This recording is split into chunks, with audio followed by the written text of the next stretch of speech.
بسم الله الرحمن الرحيم. الحمد لله رب العالمين، والصلاة والسلام على سيد الأنبياء والمرسلين محمد وعلى آله وأصحابه أجمعين. أما بعد، فأعوذ بالله من الشيطان الرجيم. بسم الله الرحمن الرحيم. أولم يهد للذين يرثون الأرض من بعد أهلها أن لو نشاء أصبناهم بذنوبهم ونطبع على قلوبهم فهم لا يسمعون. تلك القرى نقص عليك من أنبائها ولقد جاءتهم رسلهم بالبينات فما كانوا ليؤمنوا بما كذبوا من قبل كذلك يطبع الله على قلوب الكافرين وما وجدنا لأكثرهم من عهد وإن وجدنا أكثرهم لفاسقين. صدق اللہ العظیم.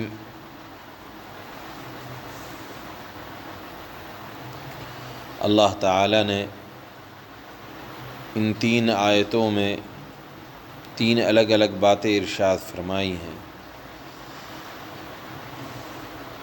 پہلی آیت میں اللہ تعالیٰ نے یہ ارشاد فرمایا کہ موجودہ زمانے کے ہر زمانے کے موجودہ لوگوں کو یہ بات سمجھ لینی چاہیے کہ ان سے پہلے لوگوں کو اللہ تعالیٰ نے جن کی پکڑ فرمائی ہے، نافرمانوں کو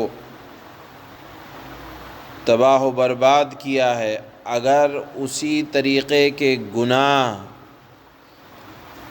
موجودہ زمانے کے لوگ کریں گے تو جس طرح قدرت والے مالک نے گزشتہ قوموں کو ان کی نافرمانیوں کے سبب پکڑ لیا تھا، وہ خلاق دو عالم اور احکم الحاکمین کہیں غائب نہیں ہوا ہے. نہ اللہ تعالیٰ سے کسی نے طاقت کو چھین لیا ہے کہ موجودہ زمانے کے لوگ اگر وہی غلطیاں کریں جو پچھلے لوگ کر چکے تھے تو موجودہ زمانے کے لوگوں کو سزا نہ ملے. اللہ کی نگاہ میں گزشتہ قومیں اور موجودہ قومیں، موجودہ زمانے کے لوگ اور گزشتہ زمانے کے لوگ سب برابر ہیں. اللہ تعالیٰ کو قوم عاد سے، قوم سمود سے، قوم لوط سے، قوم نوح سے کوئی ذاتی دشمنی نہیں تھی، اور موجودہ زمانے کے لوگوں سے کوئی ذاتی خصوصیت نہیں ہے کہ انہوں نے اگر کوئی گناہ کیا تھا تو ان کی پکڑ آ گئی، موجودہ زمانے کے لوگ اگر وہ گناہ کریں تو پکڑ نہیں آئے گی. یہ نہیں ہو سکتا. گزشتہ اقوام کی جو حرکتیں اللہ تعالیٰ کو ناپسند تھیں وہ اب بھی موجودہ زمانے کی میں لوگوں کی وہ حرکتیں آج بھی اللہ کو ناپسند ہیں. یہ اللہ نے فرمایا. لہذا گزشتہ اقوام کے حالات سے سبق لیتے رہنا چاہیے، عبرت حاصل کرتے رہنا چاہیے، اور اپنے آپ کو غفلت میں نہیں رکھنا چاہیے کہ یہ حالات تو ان کے ساتھ پیش آئے تھے. ناپ تول میں جن لوگوں نے کمی کی تھی، ناپ تول میں اللہ تعالیٰ کو ان کی بھی کمی کرنا ناپسند تھی، اور موجودہ زمانے میں بھی اللہ تعالیٰ کو ناپسند ہے. قوم لوط کے جو افعال اللہ کو اس وقت ناپسند تھے وہ آج بھی ناپسند ہیں. بہرحال پہلی آیت میں اللہ تعالیٰ نے یہ ارشاد فرمایا کہ گزشتہ اقوام اور موجودہ زمانے کے لوگ اللہ کی نگاہ میں سب برابر ہیں. لہذا موجودہ زمانے کے لوگوں کو پچھلی اقوام کے حالات سے سبق لینا چاہیے. دوسری آیت میں اللہ نے فرمایا کہ اے نبی صلی اللہ علیہ وسلم، ہم نے آپ کو کچھ قصے کچھ حالات، کچھ واقعات گزشتہ امت کے اور ان کے نبیوں کے سنائے ہیں کہ ان کے رسول ان کے پاس کھلی ہوئی نشانیاں لے کر آئے، سمجھایا، مگر وہ ٹس سے مس نہ ہوئے، اور جس چیز کو شروع میں ایک مرتبہ ان لوگوں نے جھٹلا دیا تھا پھر انہوں نے نہ مانا۔ یہ جو ضد ہے، ہٹ دھرمی ہے، اللہ تعالیٰ کو ہٹ دھرمی بالکل پسند نہیں ہے۔ اگر کوئی گناہ پر ہٹ دھرمی کرتا ہے تو پھر اللہ تعالیٰ بھی اس کے دل پر مہر لگا دیا کرتے ہیں۔ تو گویا کہ کفار مکہ کے بارے میں اللہ کے نبی صلی اللہ علیہ وسلم محنت فرمایا کرتے تھے، لیکن وہ لوگ ایمان کو قبول نہیں کرتے تھے، تو اللہ کے نبی صلی اللہ علیہ وسلم کو تکلیف ہوا کرتی تھی کہ ہم اتنی محنت کرتے ہیں اور یہ لوگ قبول نہیں کرتے۔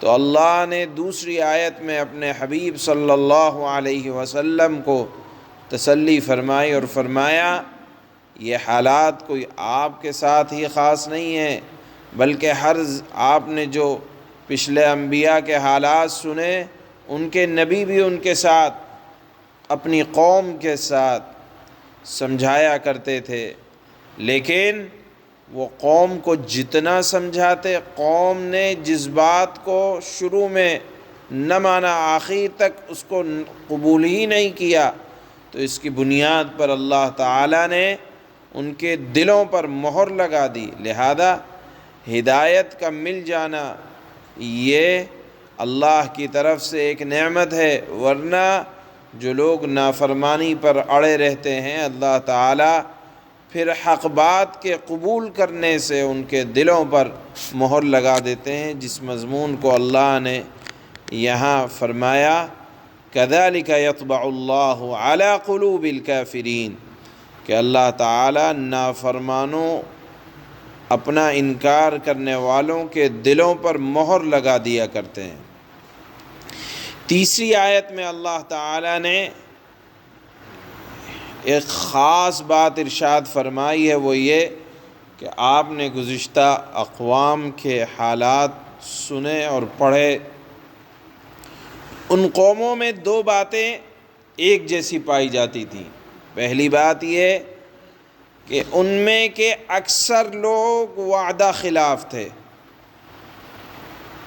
بد عہد تھے، عہد کر کے توڑ دیا کرتے تھے۔ کون سا عہد؟ علماء نے لکھا ہے کہ دو عہد مراد ہو سکتے ہیں، یا تو وہ عہد جو اللہ نے عہد الست میں انسانوں کو پیدا کرنے سے پہلے روحوں سے عہد لیا تھا، اور دوسرا عہد یہ کہ جب وہ گناہ کرتے تھے، گزشتہ اقوام کے لوگ، اللہ کی طرف سے حالات آتے تھے تو وہ اپنے نبی کے پاس آیا کرتے تھے اور کہا کرتے تھے کہ آپ اللہ سے دعا کر دیں، اگر اب کی بار اللہ نے یہ عذاب کو ٹال دیا تو ہم اب کے گناہ نہیں کریں گے۔ لیکن جیسے ہی وہ عذاب ٹل جایا کرتا تو پھر اپنے وعدے سے مکر جاتے۔ تو اللہ نے فرمایا کہ گزشتہ نافرمان قوموں کو جو اللہ نے ہلاک کیا، ان میں سب میں یہ بات پائی جاتی تھی کہ وہ بد عہد تھے، عہد کو توڑنے والے تھے، وعدوں پر قائم نہ رہتے تھے۔ یہ ایک گناہ سب میں مشترک تھا، برابر تھا، اکثر قوموں کے اندر یہ گناہ پایا جاتا تھا۔ دوسرا گناہ وَإِن وَجَدْنَا أَكْثَرَهُمْ لَفَاسِقِينَ، وہ گناہ کرنے میں بڑے جری واقع ہوئے تھے، ان کو ذرا گناہ کرنے میں جھجک نہیں تھی، نافرمانی کرنے میں بے باک تھے۔ دیکھیے، ایک تو آدمی گناہ کرے اور دل میں یہ احساس ہو کہ ہاں مجھ سے خطا ہوئی ہے، اور یہ اللہ تعالیٰ معاف کریں گے تو معاف ہو جائے گی، اور اللہ تعالیٰ پکڑ فرمانا چاہیں گے تو پکڑ ہو جائے گی، دل میں گناہ کا احساس رہے، یہ بھی بڑی بات ہوتی ہے۔ اور اگر یہ احساس ختم ہو جائے تو یہ دل کے مردہ ہونے کی علامت ہے۔ اللہ نے فرمایا کہ گزشتہ اقوام میں یہ بات برابر تھی کہ وہ لوگ گناہ کو گناہ ہی نہیں سمجھتے تھے، بے باک تھے۔ اللہ تعالیٰ ان دونوں بری عادتوں سے ہم سب کی حفاظت فرمائے کہ بدعہدی اللہ تعالیٰ کو کسی کی پسند نہیں۔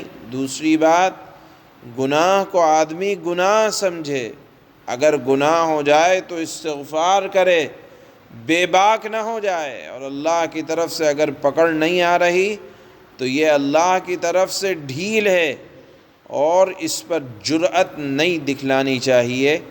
یہ مضمون اللہ تعالیٰ نے آج کی تلاوت کی جانے والی تیسری آیت میں ارشاد فرمایا ہے۔ اللہ فرماتے ہیں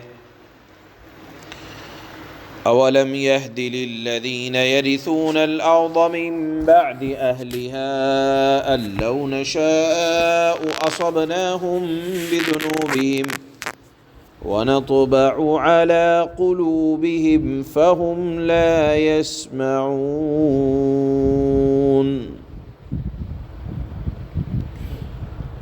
جو لوگ، یہ پہلی آیت میں کا مضمون یہی ہے کہ موجودہ زمانے کے لوگوں کو اپنے سے پہلے والے لوگوں کے حالات سے عبرت اور نصیحت حاصل کرنا چاہیے۔ اللہ کی نگاہ میں بحیثیت بندے سب برابر ہیں۔ جن باتوں کی بنیاد پر اللہ نے پہلے پکڑ فرمائی تھی، اللہ تعالیٰ اب بھی کر سکتے ہیں۔ لہذا فرمایا اللہ نے، جو لوگ کسی زمین کے باشندوں کی ہلاکت کے بعد اس کے وارث بن جاتے ہیں، بعد میں آنے والے لوگ اپنے سے پہلے والے لوگوں کے وارث بن جاتے ہیں، تو بھلا کیا ان کو یہ سبق نہیں ملا کہ اگر ہم چاہیں تو ان کو بھی ان کے گناہوں کی وجہ سے کسی مصیبت میں مبتلا کر دیں؟